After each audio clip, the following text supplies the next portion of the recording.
सनातन सच्चा संत मत है। संत मत कोई फिरका नहीं, कोई जमात और जाति नहीं। संत कोई मजहब और किसी हिस्से का धर्म नहीं है। ये सच्चा सनातन संत मत है।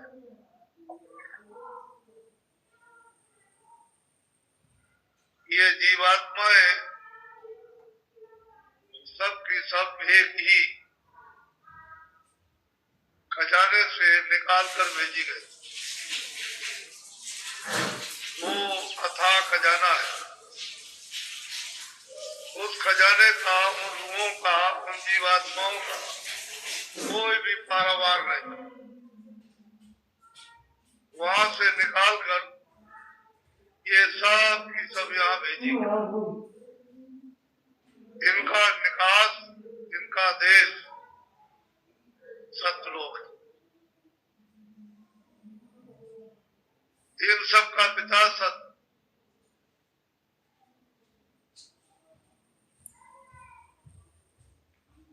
वही से ये जीवात्माएं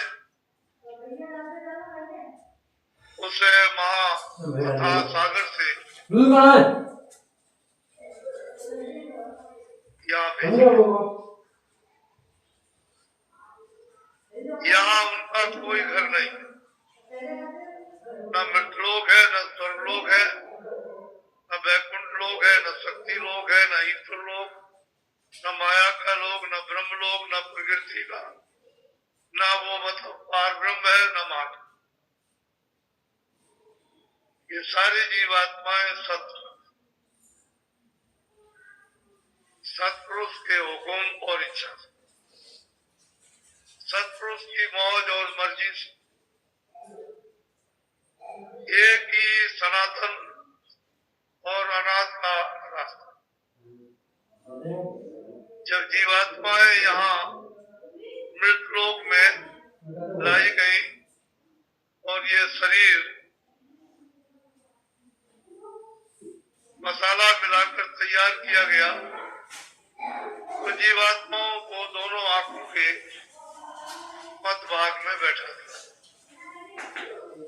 उस समय पर जीवात्माओं में होश था, ज्ञान था, शक्ति थी, आनंद था और मुक्त। उस समय पर किसी प्रकार की कोई रुकावट नहीं, न पाप की थी, न पुण्य की, न कोई धर्म की थी, न कर्म की, न दफ्तर की है, न दुकान की है, न खेती की, न ब्राह्मणों की है, न क्षत्रिय की है, और न मंदिर की है, न मस्जिद की, न गुरुद्वारा, कोई रुकावट।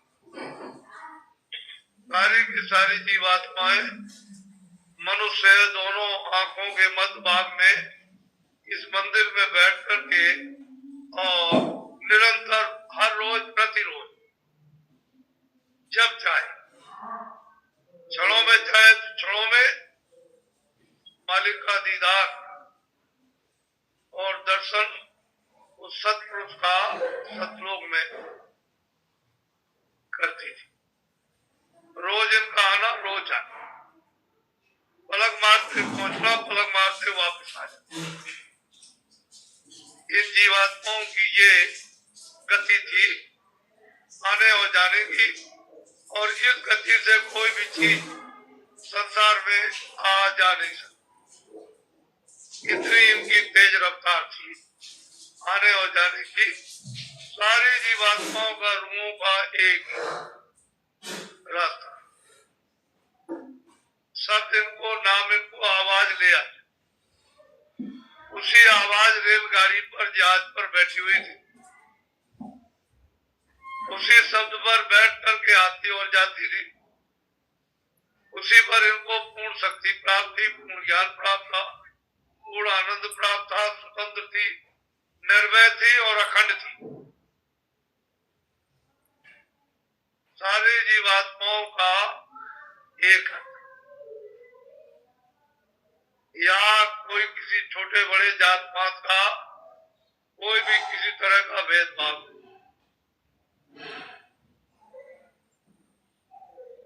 तो जब ये पाप और पुण्य नहीं था, भेदभाव नहीं था, ऊंच नहीं था, लेकिन मनुष्य शरीर था,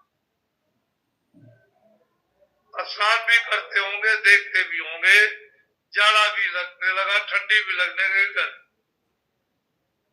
ये जो कुदरत की दी हुई चीजें ये थी, लेकिन पाप और पुण्य आवरण गंदगी, न अच्छे और न बुरे की कुछ, पूरा पूरा इन सबको अधिकार आजादी थी। लेकिन जब से यहाँ पर उन्होंने कर्म विधान बनाकर और आपको सुनाकर और अधिकार देकर ये पाप और पुण्य है और इसका सबको फल भोगना, बस यही से गंदगी शुरू हुई।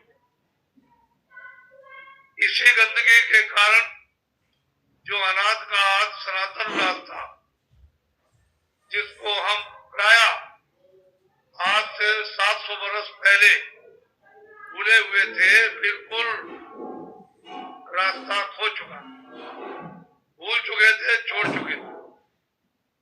तो यही धर्मों की गंदगी से जब जीवात्माएं मैली होने लगी, उस मैल के कारण आंख और कान बंद होने लगे, उस आंख और कान बंद होने के कारण शब्द छूटने लगा, आंख से देखना बंद होने लगा और कानों से सुनना बंद होने लगा।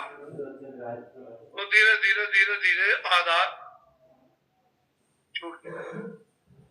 जो नाम का था, शब्द का था, जिसके द्वारा क्षण में जाना क्षण में आना, वो आधार आपका।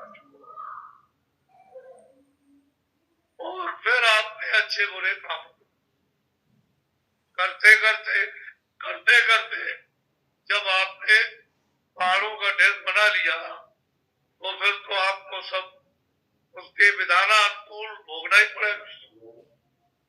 तो भोगने के लिए उसने 4 खाने 84 दक्षिणियां और उसके भोग के लिए सख्त सजा यानी कठोर दंड देने के लिए नरक, और फिर जीवात्माओं को इन्हीं को उन योनियों में हुए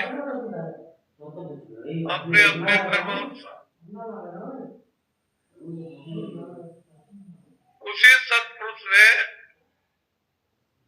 16 ब्रह्मों को अपने से पैदा किया और 12 का तो वेद बताया नहीं, 4 का बताया, और अभी तो किसी ने खोला नहीं, और अब भी इजाजत नहीं है खोलने की। पता नहीं कब इजाजत मिलेगी, वो तो उनकी मौज मर्जी पर है। लेकिन सत्पुरुष ने 16 4 का भेद बताया, बाकी का कुछ रखा।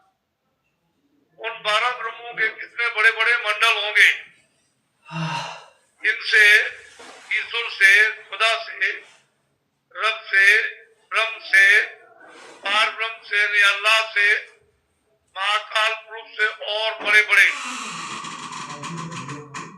उन 16 ब्रह्मों के ब्रह्मांड है, जिसमें वो वहां राज कर। सत्पुरुष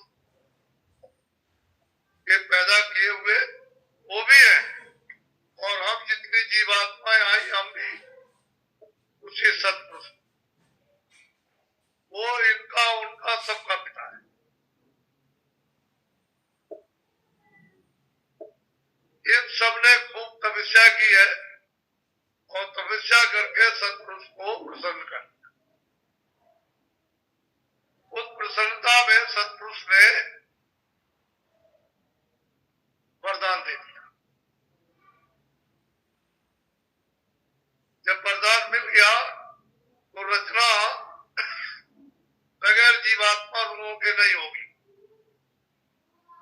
ये जीवात्माएं जब दी गई तभी रचना रची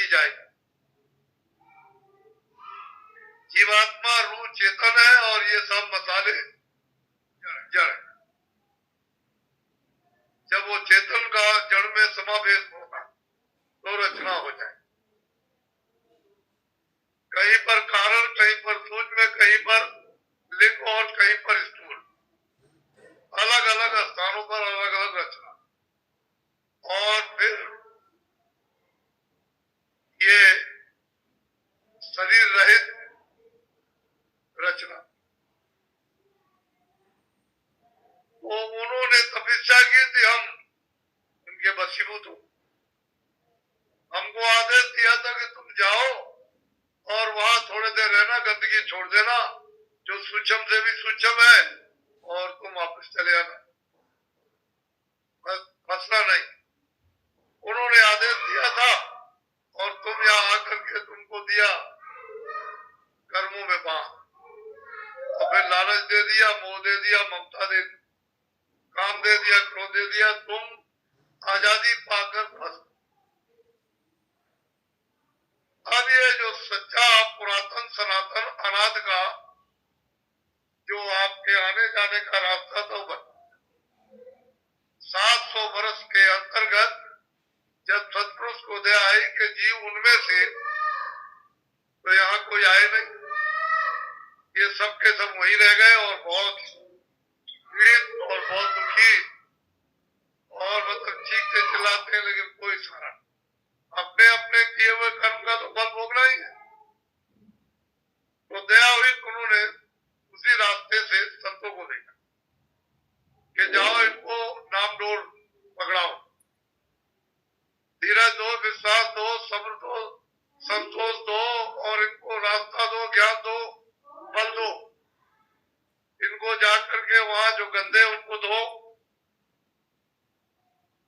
तब उनके हुक्म से, आदेश से संत आए। संत का कोई फिरका नहीं, कोई मतलब उनकी जाति नहीं, कोई वजह नहीं, किसी के वो बंधुआ नहीं है, वो स्वतंत्र है, आजाद है। इसलिए आपको तो अभी संत मत का पता ही नहीं।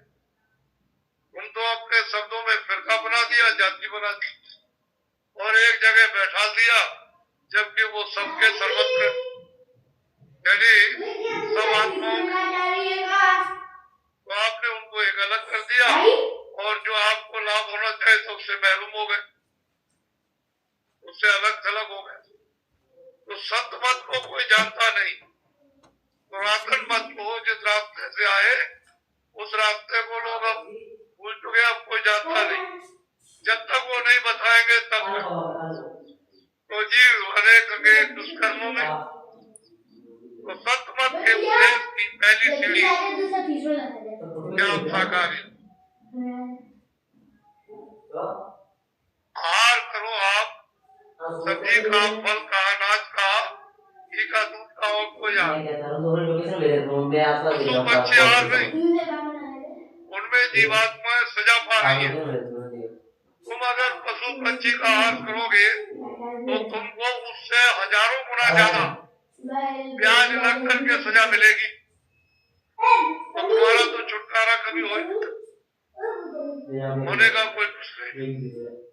तो संत मत का पहला शाखा